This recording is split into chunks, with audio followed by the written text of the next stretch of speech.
텐데요. 이식 환자의 식사 관리에 대해서 서울대병원 김희윤 영양사님이 설명해 주시겠습니다.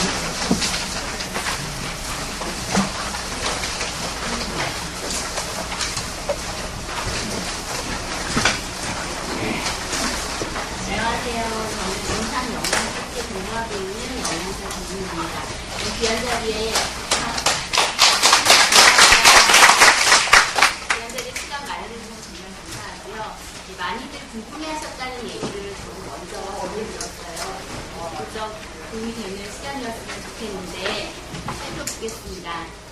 이제 질환 상태에 따라서 어떤 합병증을 갖고 있느냐, 어떤 이식을 하였느냐에 따라서 식사 관리라는 거는 굉장히 여러 가지 측면에서 바라봐야 될 것들이 좀 많을 것 같아요. 근데 이 시간은 좀 제한된 시간이다 보니까, 이식 준비, 그리고 이식 직후, 이식을 하고 나서 조금 안정기에 접어들었을 때를 좀 시기를 구분해서 각 시기에 따라서 어떤 식사를 하는 것이 좋을까 이런 흐름으로 조금 진행을 해보려고 하고 있습니다. 먼저 이식을 준비하는 시기입니다.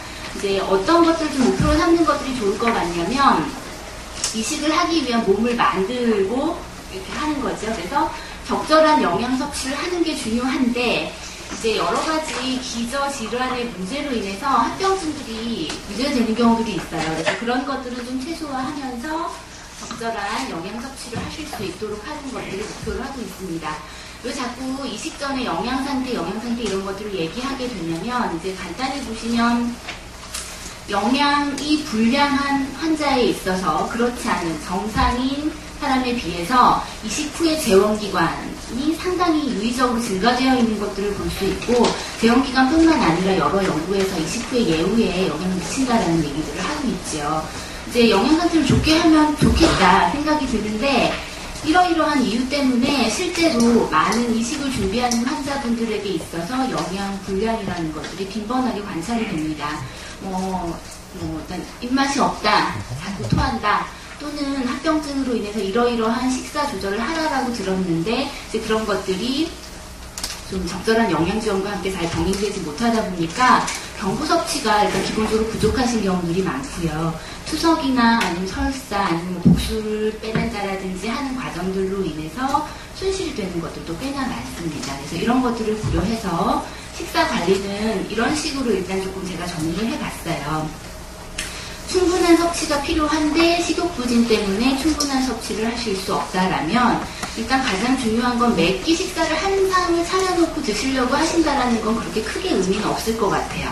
드실 수 있는 것, 그런 것들을 소량씩 자주 먹도록 일단 계획을 해보는 거고, 필요에 따라서는 영양 보충 음료 같은 것들을 이제 영양 상담 받으시면서 그런 것들을 조금 권유를 받으실 수도 있죠. 또 그 이외에도 이제 문제가 되는 것들은, 여러 환자분들이 저희 쪽에 의뢰가 되는 경우는 합병증과 관련해서 식사 조절이 필요하다라는 의뢰를 받고 저희 쪽에 오세요.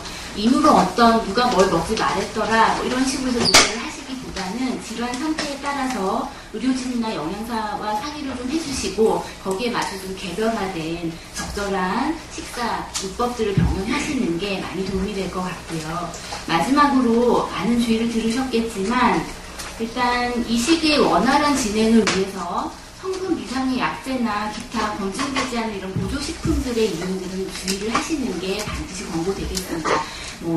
흔치는 않지만 종종 경제적인 손실뿐만 아니라 이식 자체가 중단이 되거나 진행이 이렇게 조금 지연이 되는 경우들을 선생님들이 많이 주의를 주시는 것 같습니다. 이런 이식을 준비하시다가 이식이 결정이 되셨어요. 그러면 이식을 하시고 이식 직후에 우리는 어떤 식사를 해야 되느냐, 이런 것들을 좀 볼 텐데, 우선 이식 전에 영양 상태가 좋지 않으셨던 분들이 많기 때문에, 첫째는 영양 결핍을 고정하자. 그리고 이식과 관련해서 상승된 그런 영양 요구량들이 좀 있을 텐데, 그런 것들에 맞춰서 영양 공급을 한다라는 게 목표입니다. 제가 처음 보여드린 이 그래프는요, 이식을 하기 전과 이식 후에 우리 몸에 필요한 영양 요구량들을 이렇게 그래프로 만드는 건데, 오른쪽에 제가 이렇게 보여드린 요거는 열량이라는 걸 나타내는 거예요. 그래서 사실 이식을 했다고 해서 전체적으로 뭐든지 많이 먹어야 되는 건 아니에요. 그런데 질소 배설이라고 하는 거는 뭐냐면, 단백질을 이용을 하는 요구량이 증가된다라는 거거든요.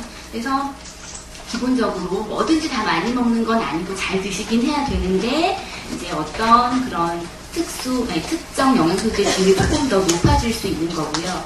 그래서 일부 이제 이렇게 교과서적으로 제안을 하고 있는 것들은 열량은 크게 차이가 나진 않지만 조금 높기도 해요. 왜냐하면 그 이전에 영양 상태가 별로 좋지 않으셨던 분들을 결핍을 보정을 하기 위해서 조금 더 넉넉히 드시라고 권하는 부분이 있고, 단백질이라고 하는 것도 조금 더 넉넉히 드실 수 있도록, 그 이외에 여러 가지 비타민이나 무기질 섭취들을 골고루 하실 수 있게끔 말씀을 드리는데요. 앞에 내용들은 조금 이해하기가 좀 어려우셨을 것 같고, 이걸 보시면 영양 요구량이 상승되어 있다. 한꺼번에 많이 먹자, 이거는 사실 별로 쉽지는 않고 또 권장되는 부분도 아닌 것 같아요. 일단 세끼 식사 이외에 필요에 따라서는 뭐 2-3번 정도의 간식도 계획해 볼 수는 있을 것 같고, 특히 매 끼마다 고기, 생선, 계란, 두부, 콩 이런 어육류찬이라고 하는 반찬은 조금 더 신경 써서 드시는 게 필요한 시기입니다. 예. 또 이식 전에 비해서 이식을 하시고 나면 여러 환자분들이 드실 수 있는 게 참 많아졌다, 이런 얘기를 하시게 될 거예요. 식품 선택의 폭이 확대되는 것만큼 뭐 다양한 채소의 섭취들도 조금 시도해 본다라든지, 그리고 칼슘이나 이런 것들의 섭취도 고려를 해서 유제품 같은 것들도 하루에 1-2잔 정도는 드실 수 있도록 노력해 보는 것이 권고됩니다. 마지막으로 많이들 궁금해 하시는 것 중에 하나는 이식을 하면 익힌 것만 먹어야 된다던데 라고 하시면서 이제 어떤 위생관리에 대한 관심을 좀 가지시죠. 예. 이식 방법에 따라서 좀 차이가 있기는 하지만 일부 면역억제제 사용과 관련해서 안전하고 위생적인 식품 선택, 취급하는 거 이런 것들이 좀 필요할 수는 있을 것 같아요. 그래서 보시면 제한식품으로 적어놓은 것들은 익히지 않은 고기, 생선, 계란, 두부 그런 것들을 주재료로 만든 발효식품 이런 것들 드시는 건 좀 어렵겠고요. 또 익힌 음식이라 하더라도 이제 미리 만들어 놓은 김밥이나 샐러드, 뷔페 음식 같은 것들을 이용하시는 데는 조금 다소 제한이 있을 것 같습니다. 근데 어떤 식품을 먹느냐, 먹지 않느냐 이것보다도 오히려 더 중요한 거는 전체적으로 식품을 취급할 때 그런 식품 취급 요령들이 훨씬 더 강조가 돼야 될 것 같은 생각이 좀 들어요. 그래서 보면 오른쪽을 보시면 일단 개인 위생 철저히 하시는 거죠. 손 깨끗이 닦으시고요. 조리 환경 청결을 유지하시고, 특히 조금 더 관심을 갖는 부분은 교차 오염이라고 해서 칼과 도마 같은 경우는 조금 구분을 해서 사용하시는 게 조금 더 주의가 필요할 것 같아요. 그래서 생고기나 어육류찬 이런 것들을 쓰시는 것과 그냥 바로 썰어가지고 드실 수 있는 생채소나 과일 같은 것들을 구분해 쓰시고, 그리고 적절하게 가열해서 뜨거운 음식은 뜨겁게, 그렇지 않은 건 그렇게, 그리고 가열해 놓은 음식이라 하더라도 바로 드실 수 없다라 그러면 2시간 이내 드실 수 없다면 꼭 냉장 보관을 해서 드실 수 있도록 한다든지, 이런 기본적인 식품위생 관리에 대해서 좀 더 강조를 드리고 싶습니다. 마지막으로 이식 후 안전기에 대한 얘기를 좀 드리겠는데요. 이제 다른 특별히 문제가 없으셨다라 그러면 장기적으로 이제 면역억제제를 사용함으로 인해서 생길 수 있는 여러 만성 합병증들이 있을 수 있겠습니다. 보시면 이식 전과 이식 후의 안정기, 최소한 1년여 정도 이후에 기초대사량이라고 해서 몸에 필요한 열량이라고 하는 건 크게 차이가 나지 않아요. 그런데 아래 표에서 보시면 간 이식 후 1년간 만성 합병증, 특히 뭐 비만, 당뇨, 고콜레스테롤 혈증, 고혈압 등등은 많이 증가되어 있는 것들을 볼 수가 있고, 이들은 면역억제제 사용과 관련되어 있는 것으로 알려져 있습니다. 따라서 이런 만성 합병증을 예방하는 것을 목표로 해서 다음 4가지에 대한 얘기를 조금 더 드릴 건데요. 이 내용들은 이제 다음 슬라이드를 조금 자세히 살피면서 얘기를 드리겠습니다. 일단 비만이라고 하는 것 자체는 잘 아시는 것처럼 당뇨병, 고지혈증, 고혈압 이런 여러 만성질환의 가장 주요한 위험 요인이지요. 그래서 일단 이런 비만하지 않도록 건강한 체중을 유지하는 게 필요한데, 건강한 체중이라고 하는 게 뭐냐라고 했을 때 보통 일반적으로 많이 사용하는 방법이 남자와 여자 키에다가 이렇게 계산을 해서 본인의 체중을 평가해 보실 수 있으세요. 한번 참고해 보시고요. 보통 이제 체중이 는다라고 하면, 또는 체중을 빠지게 하려면 어떤 식으로 생각하시면 되냐면 굉장히 간단하죠. 몸에서 써야 되는 에너지보다 드시는 양이 너무 많아서 체중이 느는 거고, 체중을 빼고자 하신다면 드시는 것을 쓰는 양보다 줄이시면 되는 거예요. 그쵸? 그래서 과식하지 않도록 한다라는 건데, 과식하시지 않고 내가 체중을 빼겠다 해서 일부 환자분들은 원푸드 다이어트를 한다라든지 이렇게 영양적으로 균형 잡히지 못한 식사를 해서 오시는 경우들이 있는데, 이로 인해서 또 다른 합병증들에 또 뭔가 영향을 미칠 수 있으니까 어떤 체중 조절이 필요하다라고 하시면 본인의 어떤 영양 상태 평가나 이런 것들, 그리고 식사 계획 이런 것들은 저희 영양사와 상담을 하실 수 있는 기회들을 가지실 수도 있을 것 같습니다. 또 포화지방이라든지 트랜스지방, 콜레스테롤 얘기 많이 들어보셨죠? 예, 한 번도 안 들어보신 분은 없을 것 같고요. 여러 가지 혈관 질환의 위험 요인으로서 제가 이렇게 적어드린 음식들에 많이 포함이 되어 있어요. 이런 음식들을 무조건 안 먹어야 된다라고 하면 어떤 분들은 나 다 좋아하는 거 여기 다 들었는데 하시면서 이렇게 울상을 드시더라고요. 이렇게 한번 해보세요.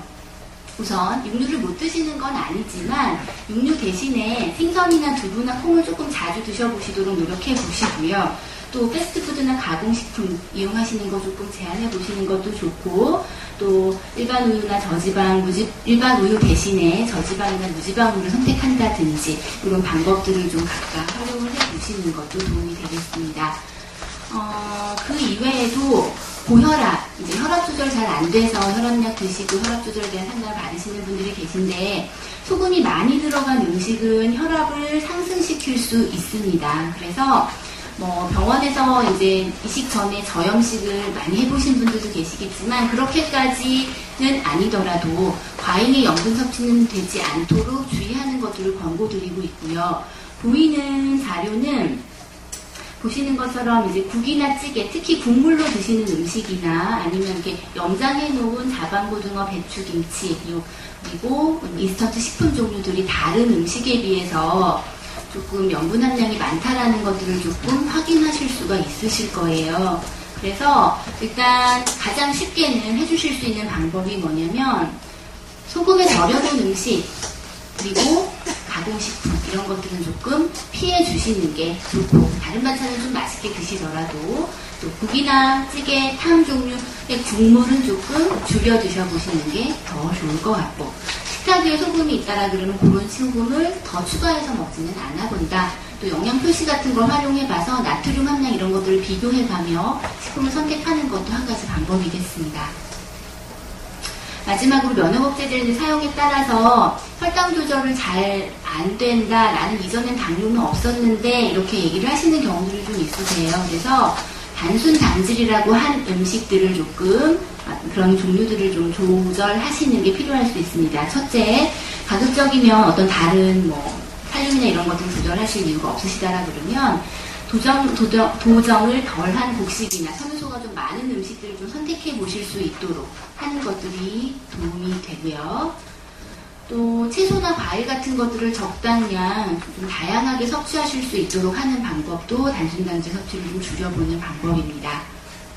또한 설탕이 첨가되어 있는 음료나 간식 이런 것들은 체중을 증가시키는 원인이 되고, 또 혈당이나 중성지방이라고 하는 수치도 많이 조절이 되지 않게 하거든요. 그래서 가급적이면 간식을 선택할 때 설탕이 첨가된 음료나 간식의 섭취는 줄이도록 하는 것들이 마지막 단순당질 섭취를 줄이는 데 도움이 될 수 있을 것으로 생각이 됩니다. 시간이 이렇게 많지 않아서 여기까지 제가 준비한 슬라이드는 마지막이고요. 혹시 이제 들으시면서 궁금하시거나 의문이 나는 것들은 간단히 질문해 주십시오.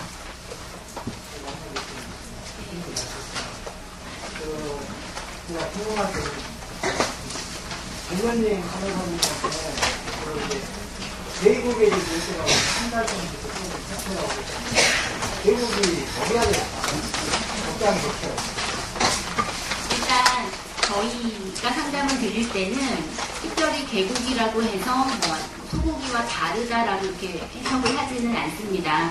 드실 수는 있고요. 다만 저희가 조금 염려하는 부분은, 보통은 개고기를 이렇게 취급하는 곳들이 보통의 일반적인 식육점보다는 위생 상태나 이런 것들이 좀 저희가 이제 확인을 할 수가 없지만 있지요. 이제 그런 부분들이 사실 좀 염려가 되는 거고, 개고기 자체가 먹으면 안 된다, 된다, 이렇게 얘기 드리기는 좀 곤란할 것 같아요.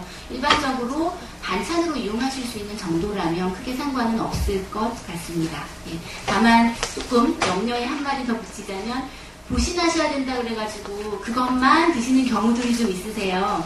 개고기는 완전 식품은 아니에요. 아까 이렇게 슬라이드를 보셨지만 단백질 섭취가 충분해야 되는 건 사실이지만 그 이외에도 비타민, 무기질 여러 가지 영양소들은 한국인 영양 섭취 권장 기준에 맞춰서 충분히 섭취해 주셔야 되는 거기 때문에 그런 것들을 고려해서 조금 반찬들은 좀 골고루, 예, 여러 번 들으셨겠지만 골고루 섭취하시는 게 좋겠습니다.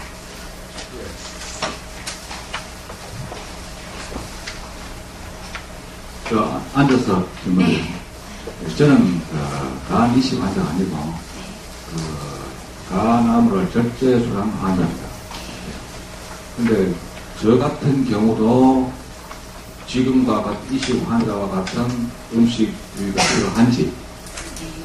그래 지금 3개월 됐는데 아래 해보니까 지금 현재까지는 정상적이라 해보는데 음식 조절이 저 같은 경우도 필요한지, 특별하게 관리해야 될 사항이 뭔지, 그게 궁금합니다. 네, 이식을 하시는 분은 아니신데, 예. 일단 절제술 이후에는 특별히 저희가 어떤 합병증이 있어서 계속 추구 관찰을 하고 계시는 상태가 아니시다라고 그러면 지금 언급해드린 내용 중에는 거의 해당이 되는 게 없다라고 보시면 될 것 같고요. 다만 이제 조금 더 주의를 드리자면 일단 지금 기능은 정상이지만 기타 잘못된 대체요법이나 이런 것들로 인해서 급성으로 기능 부전이나 이런 문제들이 발생할 수 있기 때문에 그런 것들에 대해서는 조금 주의를 하시는 게 좋겠고, 기능 부전에 따른 어떤 합병증이 있거나 그러신 게 아니다라고 그러면 보통 일상적인 식사를, 예, 하시는 거에는 전혀 문제가 없을 것 같습니다. 네, 시간 관계상 그럼 여기까지 질문 받고요. 나중에 혹시 질문 있으시면 저희 홈페이지 들어와서 남겨주시면 감사하겠습니다.